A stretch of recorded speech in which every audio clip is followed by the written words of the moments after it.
శ్రీ సచ్చిదానంద సమర్థ సద్గురు సాయినాథ్ మహారాజ్ की జై.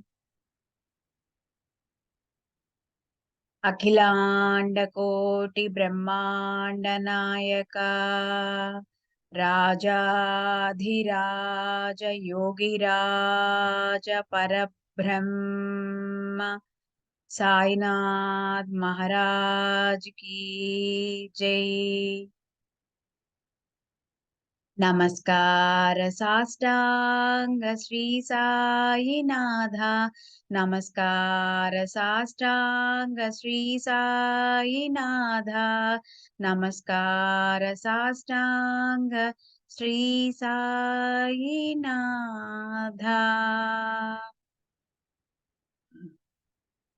సాయినాథులకు ఎన్నో వేల అనంత కోటి పాద నమస్కారాలు తెలుపుకుంటూ ఈరోజు ఎంతో పర్వదినం.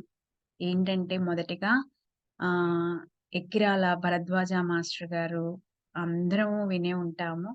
ఇవాళ వారి పుట్టినరోజు. అంతేకాకుండా మన ఇన్ని గ్రంథాలని మనం చదువుకుంటున్నాం కదా. చివరి తోడు, అల్లా అచ్చాకరిగా ఇప్పుడు గ్రంథపఠనం చేస్తున్న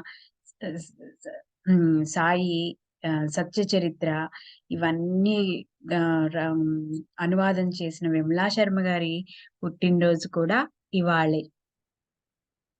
వారందరినీ తలుచుకుంటూ చక్కగా వారందరూ కలిసి మనల్ని ఒక సన్మార్గంలో ప్రయాణించేలాగా, సద్బుద్ధితో సత్ప్రవర్తనతో ఉండేలాగా మనస్ఫూర్తిగా వారు మనల్ని కరుణించి కటాక్షించాలని మనస్ఫూర్తిగా కోరుకుందాం. ఈరోజు ఈ నాదుల్ని మనకి భరద్వాజ మాస్టర్ గారు ప్రతి దగ్గరికి తీసుకువెళ్ళి సత్సంగం చేసేవారంట. ఇది ఈ సాయినాథుల యొక్క పిక్చర్ యొక్క గురించి మనం తెలుసుకునేది. ఇదేమో అమ్మగారు అంటే అలివేలు మంగమ్మ తల్లి ఉన్న ఆ దివ్య సన్నిధిలో ఇలా డెకరేషన్ చేశారనమాట. దత్తాత్రేయులకి, సాయినాథులకి, అలివేలు మంగమ్మ సైత భరద్వాజ మాస్టర్ గారికి అనంత కోటి ప్రణామాలు చెప్పుకుంటూ, ఇది భరద్వాజ మాస్టర్ గారికి చాలా సన్నిహితం. అంటే అంటే ఆల్మోస్ట్ స్కూల్, కాలేజ్ నుంచి కూడా ఉన్న తని ఇంట్లో ఒక పెద్దమ్మాయి అననే పిలుస్తారనమాట. వారి పేరు సులోచన గారనమాట. వారి ఇంట్లో ఉన్న ఈ ఫోటో ఇవన్నీ మనకి అందించారు. ఒక్కొక్కరి ద్వారాగా మనకి అందినయి. దానికన్నా ఇంత మంచి వాటిల్ని మనం చూసే అదృష్టం, అనుగ్రహం మనకుండాలి గదా. ఇవన్నీ మనకు అందించినందుకు ప్రతి ఒక్కరికి పేరు పేరున కృతజ్ఞతలు. ఇదేమో భరద్వాజ మాస్టర్ గారి సన్నిధి అంటే సమాధి ఉన్న ప్లేస్‌లో ఉన్న ఫోటో అన్నమాట ఇది. తర్వాత మన విమలా శర్మ గారు. ఇంకా ఇది రాలేదు మన చేతుల్లోకి. కానీ ఇది శర్మ గారు పంపించారనమాట ఈ పిక్చర్‌ని. హ్మ్. నేను ఒకరోజు విమలా శర్మ గారిని చూడాలి అనుకున్నప్పుడు ఈ విమల చరిత హ్మ్. గ్రంథంతో ఆ ఫస్ట్ పిక్చర్‌ని పంపించారనమాట. ఇది రాసిన వారు హైమా భాస్కర్ గారు. ఇవాళ అనుకోకుండా శర్మ గారితో మాట్లాడాను. అలాగే హైమా భాస్కర్ గారితో గూడా మాట్లాడటం జరిగింది. వా భాస్కర్ గారితో మాట్లాడాను. యాక్చువల్‌గా హైమా భాస్కర్ గారితో మాట్లాడలేదు. భాస్కర్ గారితో మాట్లాడాను. ఇవాళ శర్మ గారితో గూడా శర్మ గారే కాల్ జేశారు. శర్మ గారితో మాట్లాడాను. అంతేకాకుండా శర్మ గారి పెద్ద అక్క కుసుమ గారని ప్రస్తుతం అమెరికాలోనే ఉన్నారు.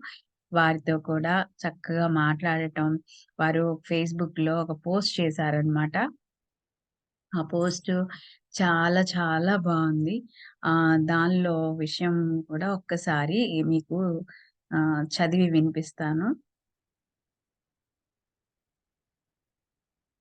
అక్కగారి గురించి వారు రాసుకున్న పిక్చర్ నుంచి మనం మనం తెలుసుకునేదేంటంటే, వాళ్ళిద్దరూ ఎంతో అనుబంధంతో, ఎంతో ఇదిగా ఉండేవారంట. చిన్నప్పటి నుంచి కూడాను. అది గుర్తు చేసుకుంటూ వారు రాశారనమాట.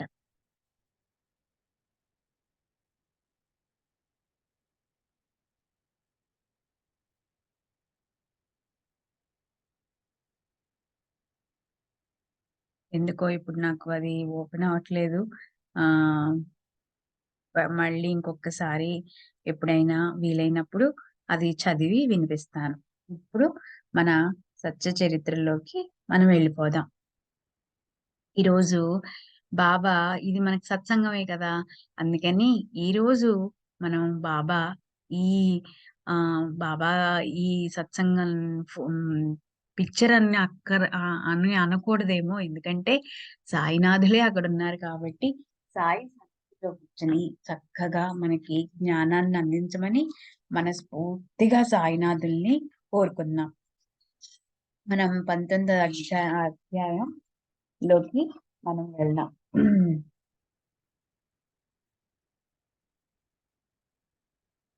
ఇవాళ ఇంకొకటేంటంటే ఎంత మంచి ఇదో 19వ అధ్యాయం కూడా మదనుగ్రహం.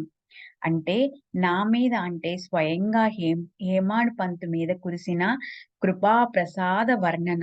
మన మీద కూడా సాయినాథులు అలాంటి కృపని, ప్రసాదాన్ని మనకందించాలని మనస్ఫూర్తిగా కోరుకుంటూ శ్రీ గణేశునికి నమస్కారాలు. శ్రీ సరస్వతీ దేవికి మన నమస్కారాలు. శ్రీ గురు మహారాజుకి మన నమస్కారాలు. శ్రీ కులదేవతకి మన నమస్కారాలు. శ్రీ సీతా శ్రీ రామచంద్రులకి మన నమస్కారాలు. శ్రీ సద్గురు సాయినాథులకి మన అనంత కోటి నమస్కారాలు. అలాగే హేమాడ్ పంత్ గారికి మన నమస్కారాలు. నిమ్మోళ్ళుక గారికి మన నమస్కారాలు. విమలా శర్మ గారికి మన నమస్కారాలు. గురువుగారైన శ్రీరామ్ సార్‌కి మన నమస్కారాలు. మన చేతికి అందించిన ఈ గ్రంథాన్ని ఎందుకు అన్ని సార్లు చెప్తున్నానంటే, ఇప్పుడు మన ఇంట్లో ఒక్క ఒకటే గ్రంథం ఉంది. ఎవరికన్నా ఇవ్వాలంటే మనకి మనస్ఫూర్తిగా అది ఇవ్వలేము. కానీ అనిత గారి దగ్గర ఇదొక్కటే ఉన్నా కూడా ఆవిడ వెంటనే పంపించేశారు. అది ఎంతో ఉంటే కానీ మనం అది చేయలేము. నేనైతే చేస్తాను అని నేను అనుకోను. అందుకనే ప్రతి ఒక్కసారి అనిత గారికి కూడా నమస్కారాలు. గురువుగారైన నారాయణ స్వామీజీ గారికి నమస్కారాలు. అలాగే మనకి విమలా శర్మ గారు అస్సలు ఎవరి నుంచి సాయిబాబాని తెలుసుకున్నారంటే, అంటే ఎలా ఉండాలి? గురువు పట్ల ఎలా ఉండాలి? ఏం చేయాలి?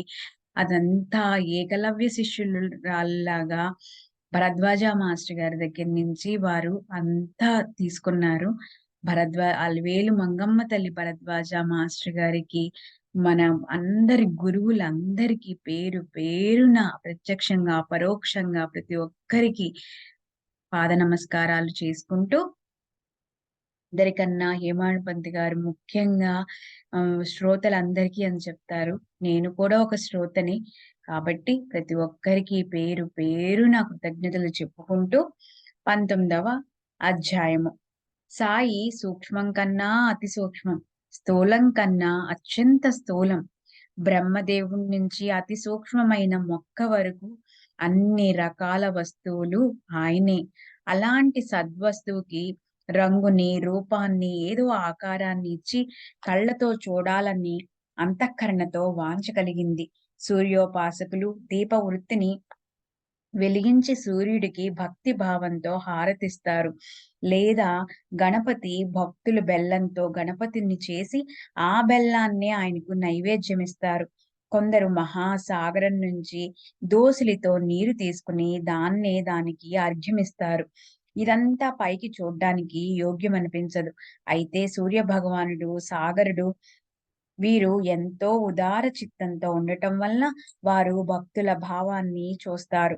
వారి ఉచితాలను ఏం పట్టుకుంటారు? భక్తులను గౌరవించటమే వారి కోరిక. సమానశీలే వ్యసనేఘ సఖ్యం. ఒకేలాంటి స్వభావం లేదా వ్యసనం లేదా ఇష్టాలు కలిగి ఉన్న వారికి మైత్రి ఉండటం. అది ఒకవేళ సామాన్య నియమం అయినప్పటికీ దేహము, ఆత్మ ఏకా ఏకాత్రంగా ఉండటం అనేది గొప్ప.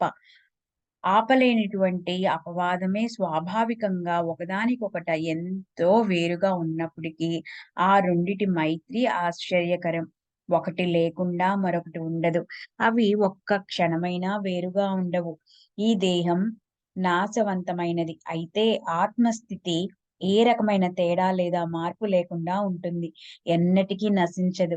ఈ రెండిటి ప్రేమ అపరిమితం. అందువల్లనే సంసార చక్రంలో మళ్ళీ మళ్ళీ మానవులు పరిభ్రమించవలసి వస్తుంది. ఆత్మ ఓ గొప్ప శక్తి. దీనికన్నా ఇంద్రియాలకు స్పష్టంగా కనిపించనిది అంటే సూక్ష్మంగా ఉండేది ఆకాశం. ప్రకృతి లేదా అవ్యక్తం. దాన్నే మాయ అని కూడా అంటారు.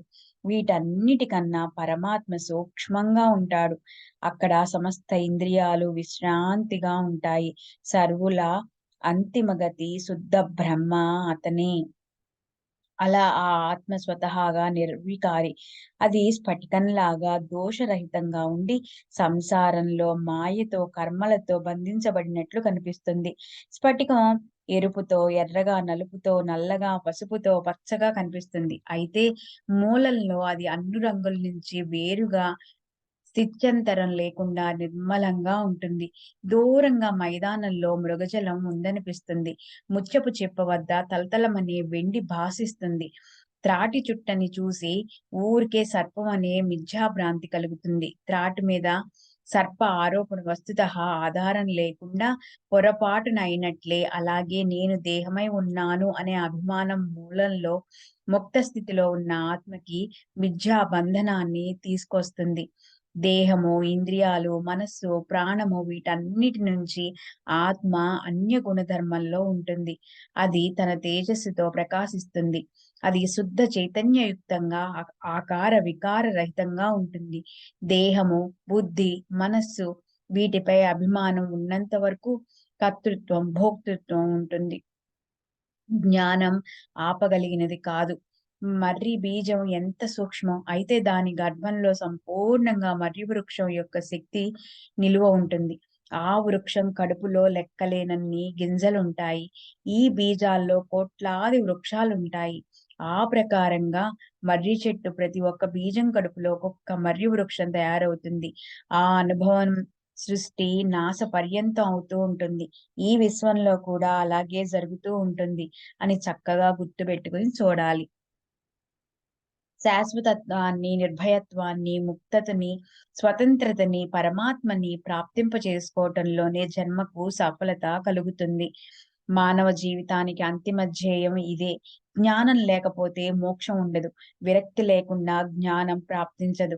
ప్రపంచం అనిత్యమని అనిపించనంత వరకు విరక్తి కల్పన స్ఫురించదు. అయితే ఈ ప్రపంచం అనిత్యం అనిపించటంలోనే జగత్తు అస్తిత్వం దృష్టి కవ్విస్తుంది. బాటసారి ఆశ్చర్యపోతాడు. అతనికి ఎటు పోవాలో తెలీదు. విశ్వాభాసం అలా ఉంటుంది. శుద్ధ జ్ఞాన స్వరూప పరమాత్మలో మాయ, మిథ్య, విలాసం ఉంటుంది. అది ప్రపంచంలో ఉద్భవించిన స్వప్నం యొక్క దృశ్యమే. దానికోసం ఊరికే ఎందుకు బాధపడాలి?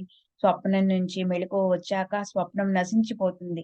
కనుక సస్వరూపంలో స్థితమై ఉండేవారికి ప్రపంచంలోని కీర్తి, సత్తా, సంపత్తి ఇత్యాదులు ప్రాప్తింప చేసుకోవాలని గుర్తుండదు. సర్వము ఆత్మ యొక్క ఐక్యత అయి ఉంది అని అనుభవ జ్ఞానం కలగకుండా, ఆత్మ యొక్క నిజ స్వరూపం తెలుసుకోకుండా శోక మోహాల బంధనం తెగిపోగల మరో సావధాన మార్గం లేదు.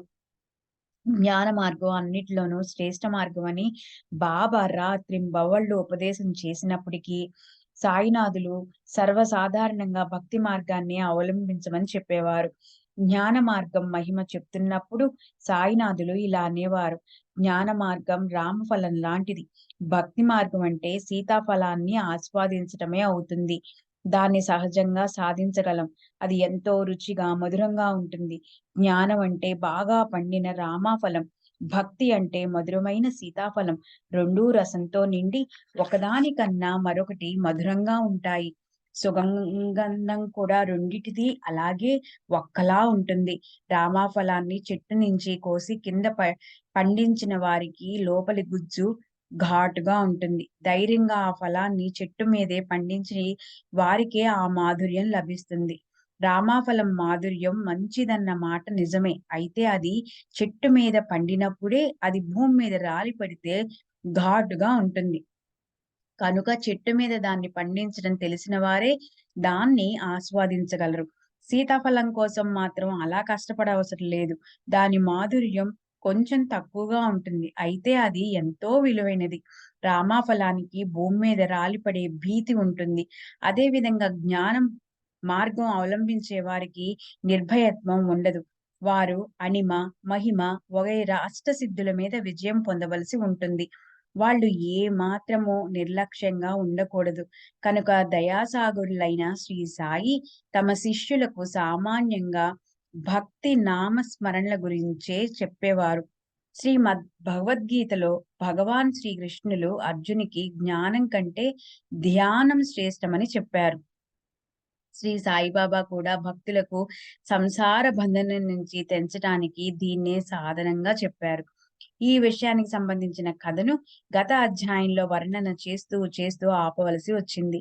దాన్ని నేనిప్పుడు చెప్తాను. శ్రోతలు సవినయంగా వినండి. వయోవృద్ధురాలైన ఒక ఆమె వార్ధక్యంతో శక్తంతా క్షీణించిపోయి ఎంతో సంకటాలతో ఉంది. ఆమె సాయిబాబాను మంత్రం అడగటానికి అన్నపానాలు మానేయాలని వ్రతం మొదలెట్టింది.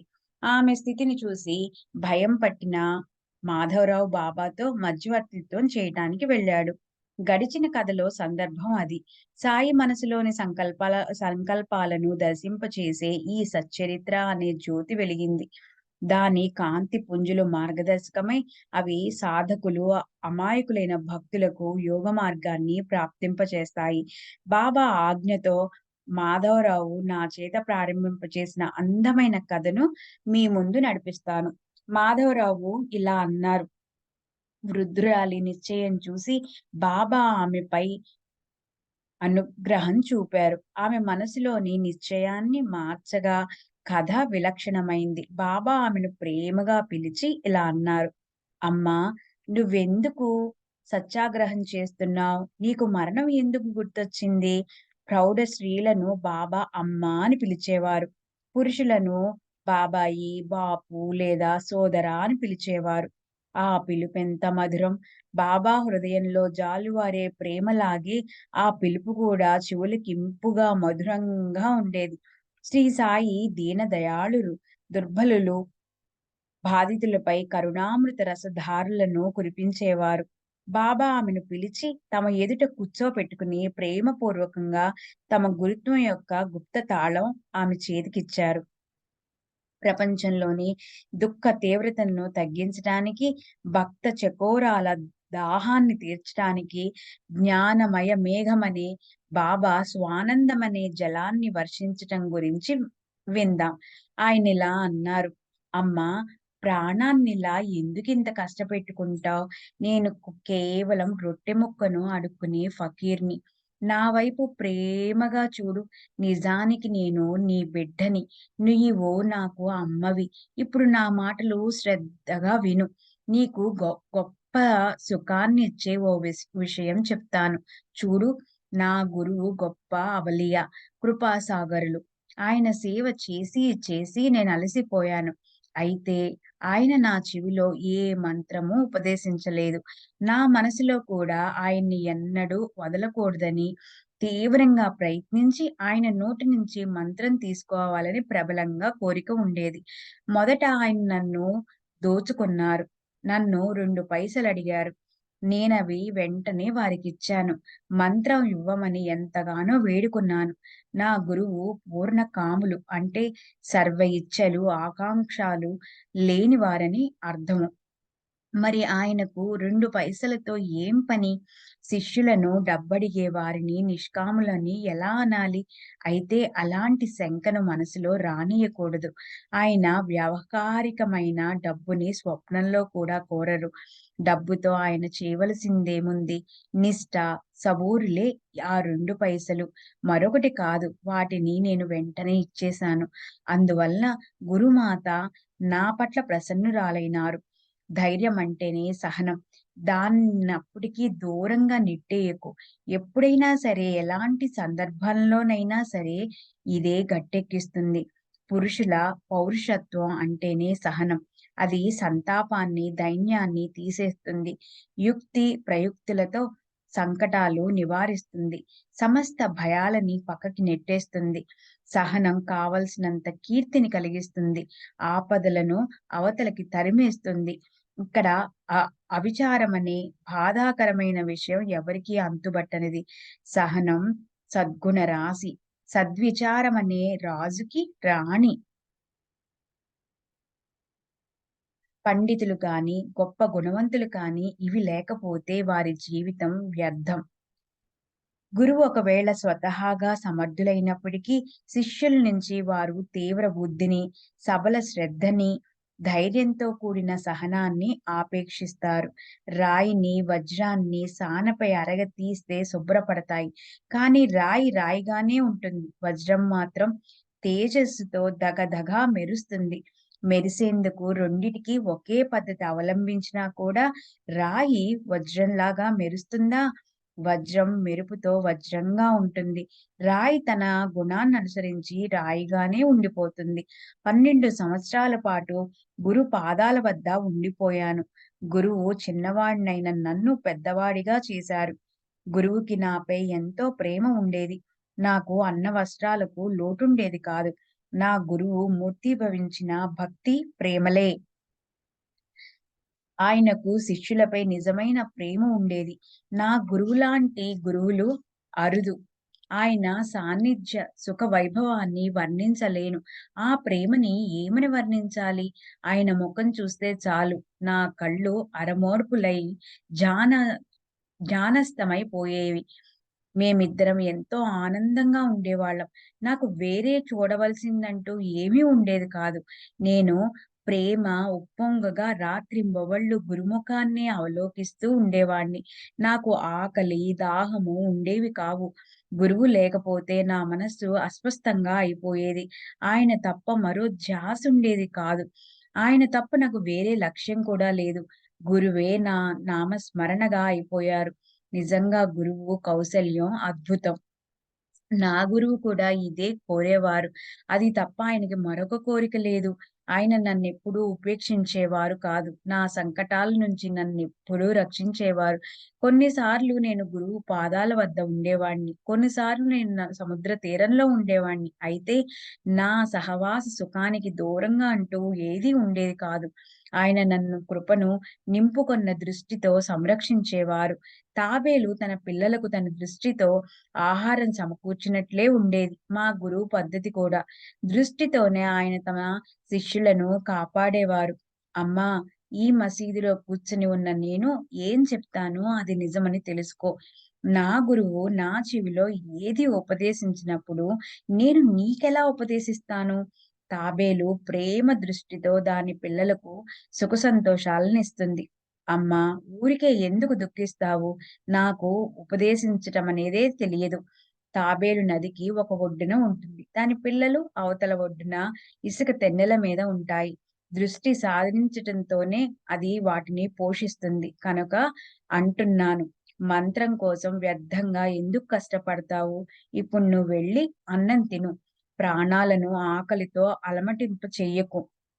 నా మాటల్లో శ్రద్ధ పెట్టు. నీకు పరమార్థం లభిస్తుంది. నీవు నా వైపు అనన్యంగా చూడు. నేను కూడా నీ వైపు అలాగే చూస్తాను.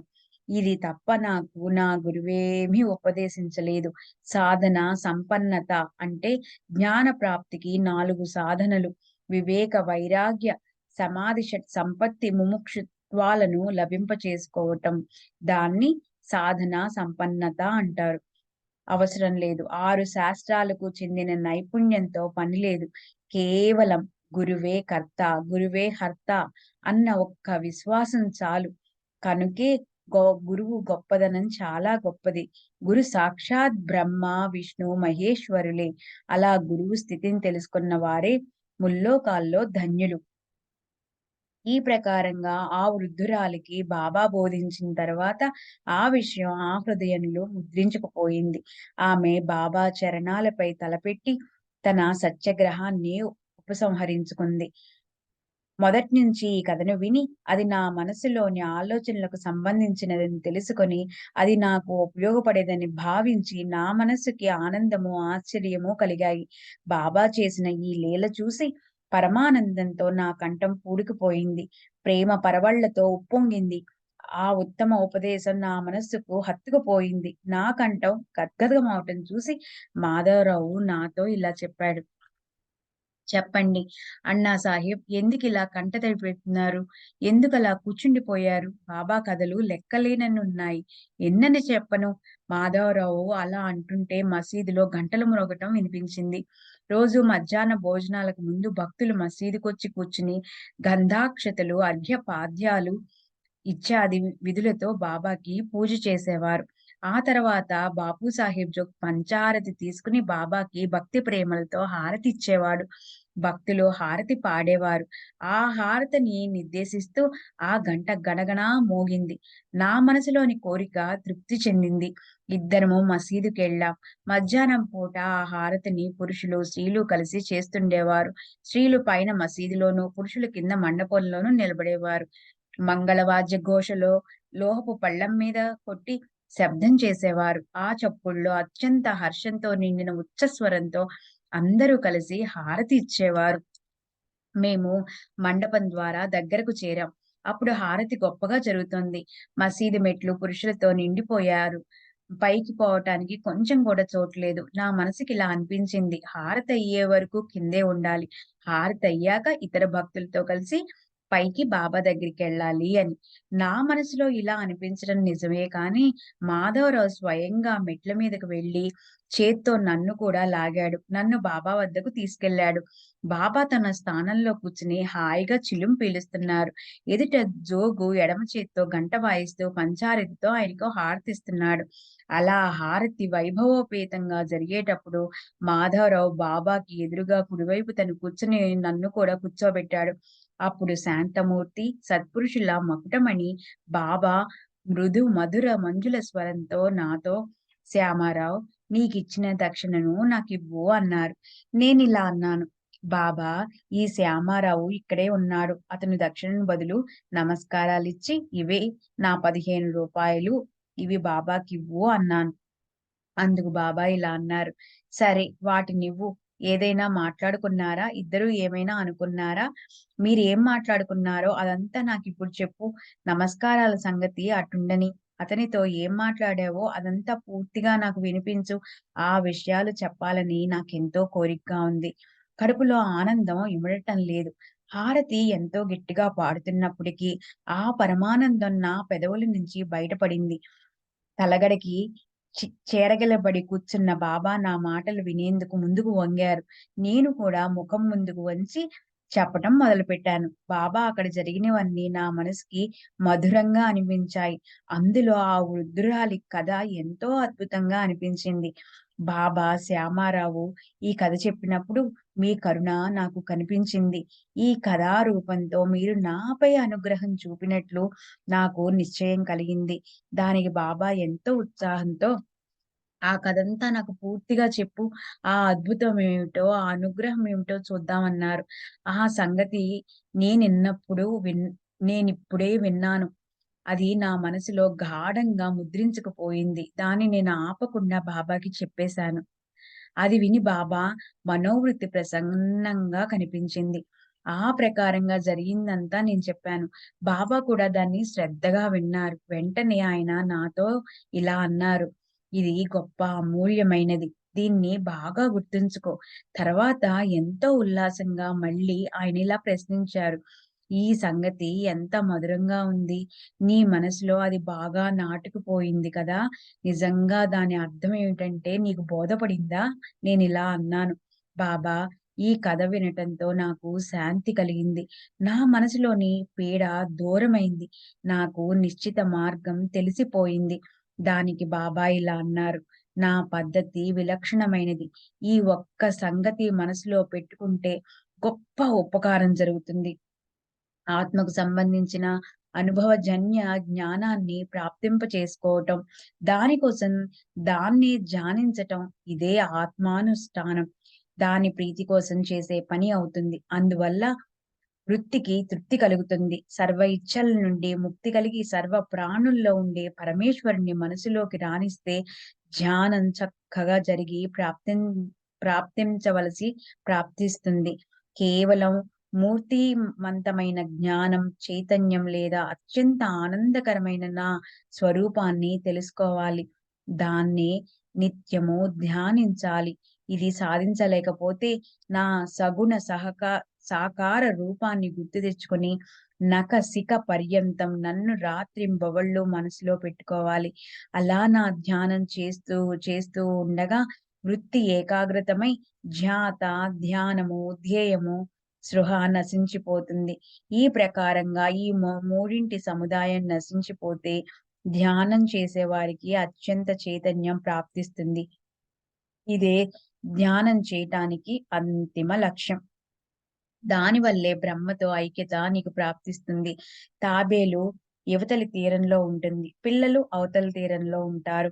వాటికి పాలు లేదా తల్లి ఒడి లభించవు. అయితే కేవలం తల్లి దృష్టి ఆ పిల్లలను పోషిస్తుంది.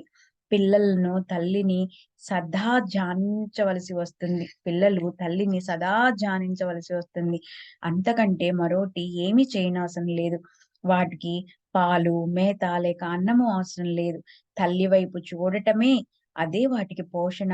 తాబేలు పిల్లలకేసి తిరిగి చూడటం ప్రత్యక్షంగా అమృత దృష్టే. దానివల్ల పిల్లలకు స్వానంద రూప పోషణ అనే లాభం కలుగుతుంది. అలాగే శిష్యుడికి కూడా గురువుతో ఏక రూపుడయ్యే లబ్ధి కలుగుతుంది. ఈ ప్రకారంగా సాయిబాబా నోటి నుంచి మాటలు వెలువడుతున్నప్పుడు హారతి కూడా అయిపోయింది. అందరూ శ్రీ సచ్చిదానంద సమర్థ సద్గురు సాయినాథ్ మహారాజ్ కి జై అని అరిచారు. నీరాజనం చూపించే విధి పూర్తయింది. హారతి కూడా పద్ధతి ప్రకారం ముగిసింది. బాపు సాహిబ్ జోగ్ తమకు కలకండ అర్పించడానికి వచ్చినప్పుడు బాబా తమ దోసెలి చాచారు. అందులో జోగు నియమానుసారం దోసెడు కలకండను ప్రేమతో సమర్పించి నమస్కరించాడు. బాబా ఆ కలకండ మొత్తం నా చేతిలో పోసి ఇలా అన్నారు: నీ చెప్పిన ఈ విషయాన్ని గుర్తుంచుకుంటే నీ స్థితి ఈ కళాఖండ్‌లాగా అవుతుంది. దానికి నేను బాబాకు నమస్కరించి వారి కృపను కోరాను. ఈ ఆశీర్వాదమే నాకు చాలు. నన్ను రక్షించండి. దానికి బాబా ఇలా అన్నారు: ఈ కథను విని దాన్ని మననం చెయ్యాలి.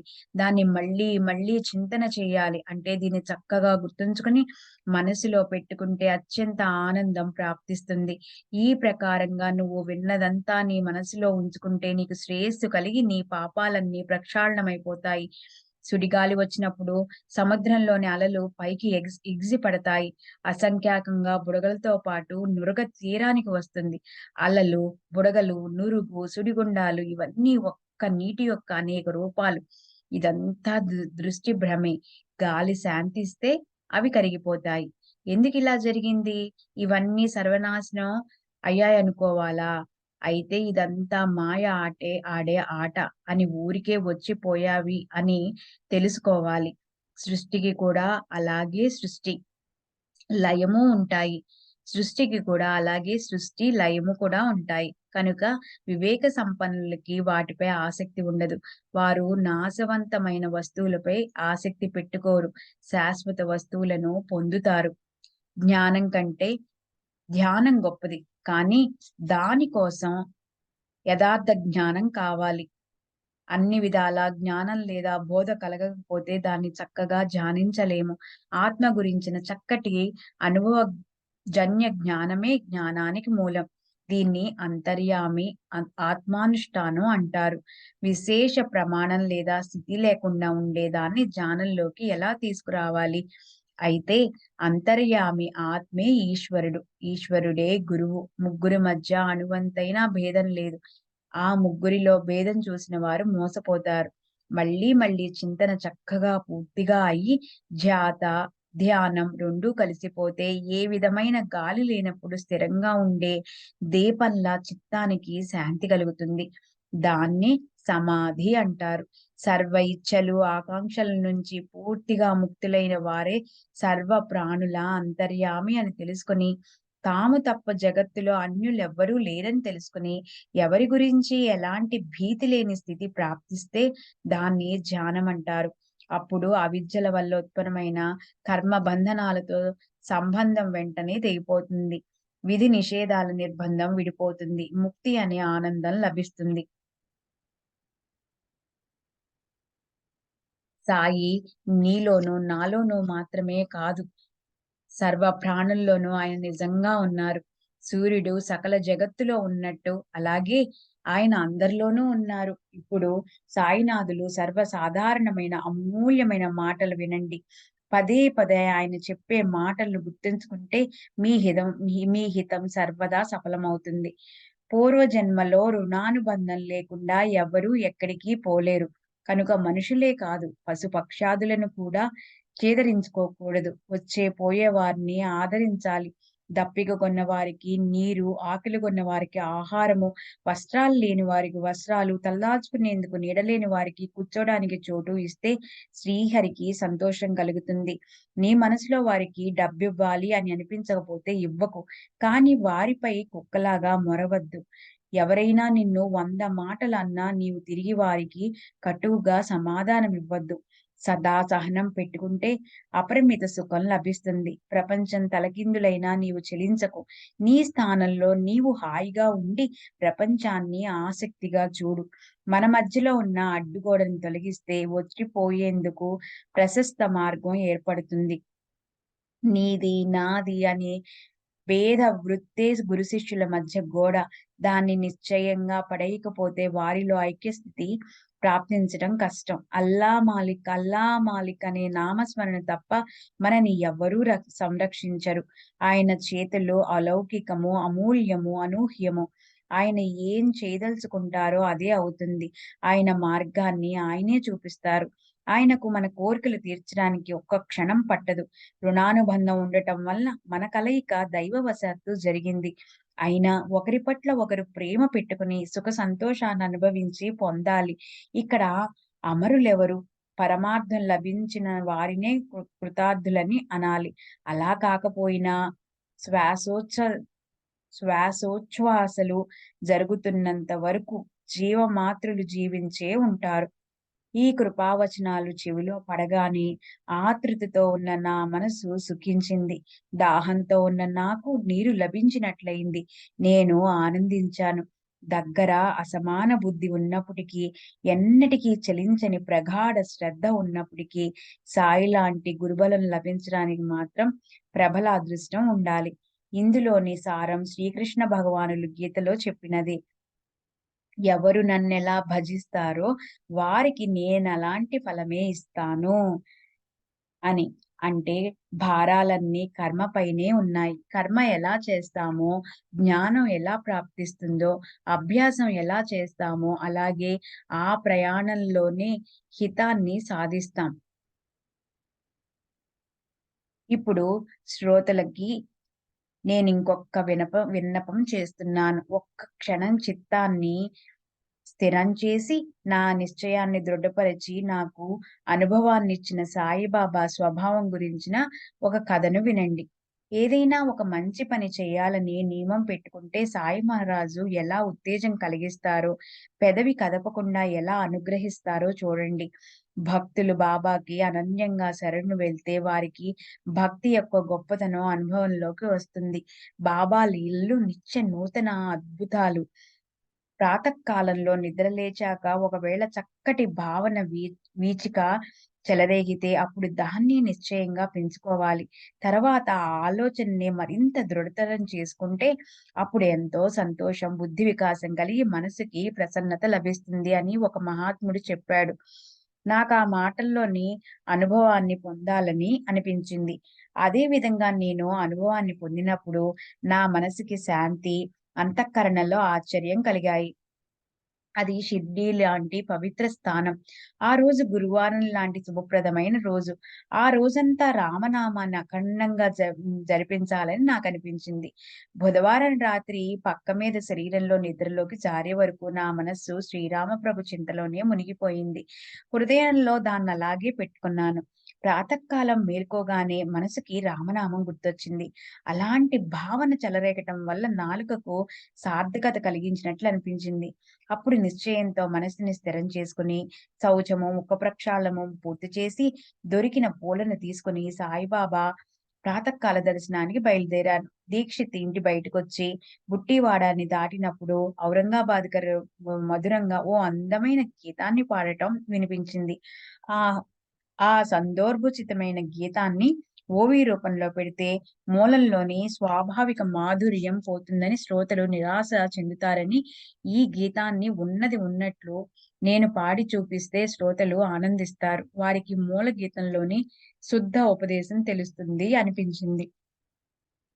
గురు కృపాంజన పాయే మేరీ భాయి రామ్ బినా కछु మానత్ नाही अंदर राम बाहर राम जहाँ देखे वहाँ पुराण कामा जागत राम सोवत रामा सपने में देखत सीता रामा एक जनार्दनी अनुभवनी का जहाँ देखे वहाँ रामा सरीका ఓ సోదరా కృపా గురు కృప అంజనం అంటే కళ్ళకి పెట్టుకునే కాటుక.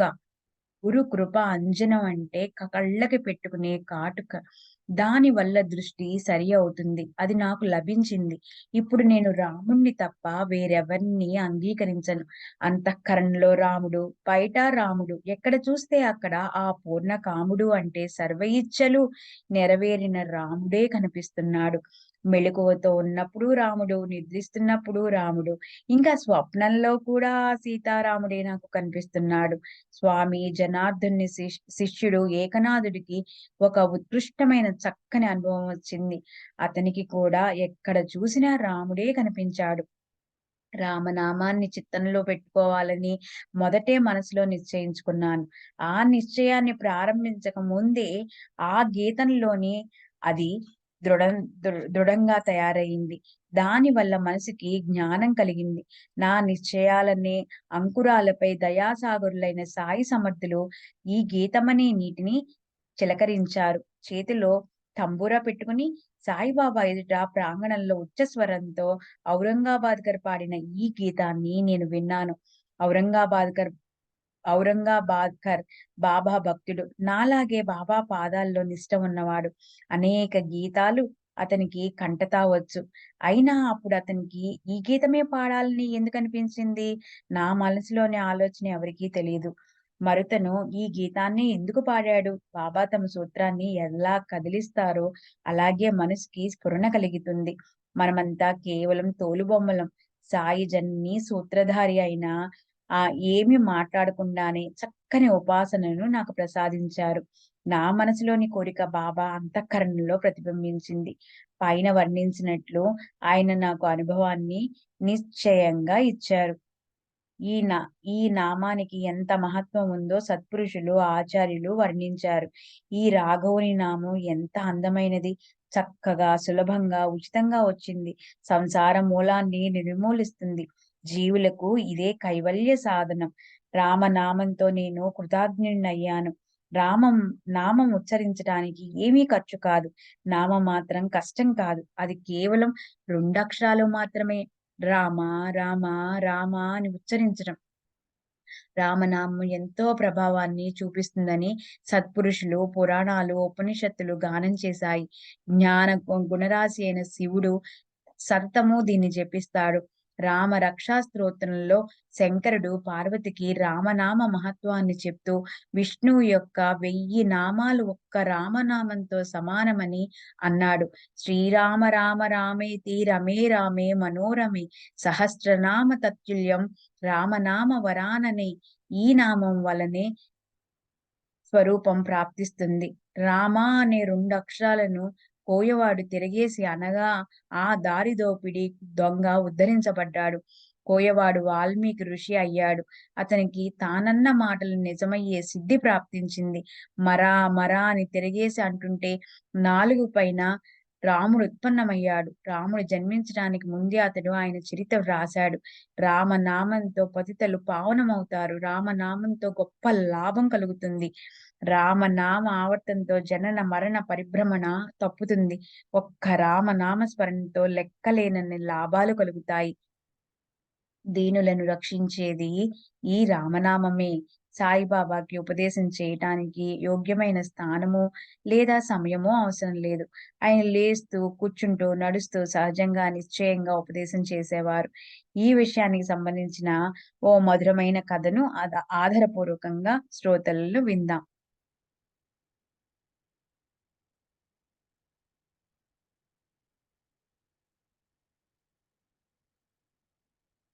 ఇది ఇక్కడ ఈ అధ్యాయము ఇంకా అవలేదు. ఈ అధ్యాయాన్ని రేపు ఇంకొక్కసారి మళ్ళీ చదువుకుందాము. ఇక్కడతో ముగించి శ్రీ సచ్చిదానంద సమర్థ సద్గురు సాయినాథ్ మహారాజ్ की जय.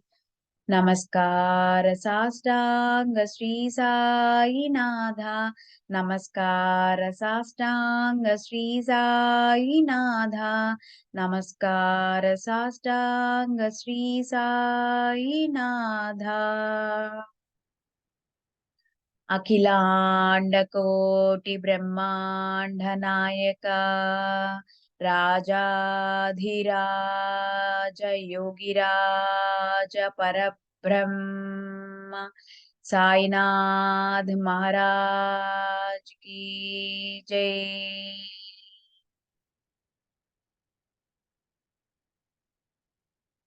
सर्वे जना सुखिनो भवन्तु. लोका समस्ता सुखिनो भवन्तु. ॐ शान्ति शान्ति शान्ति शान्तिः.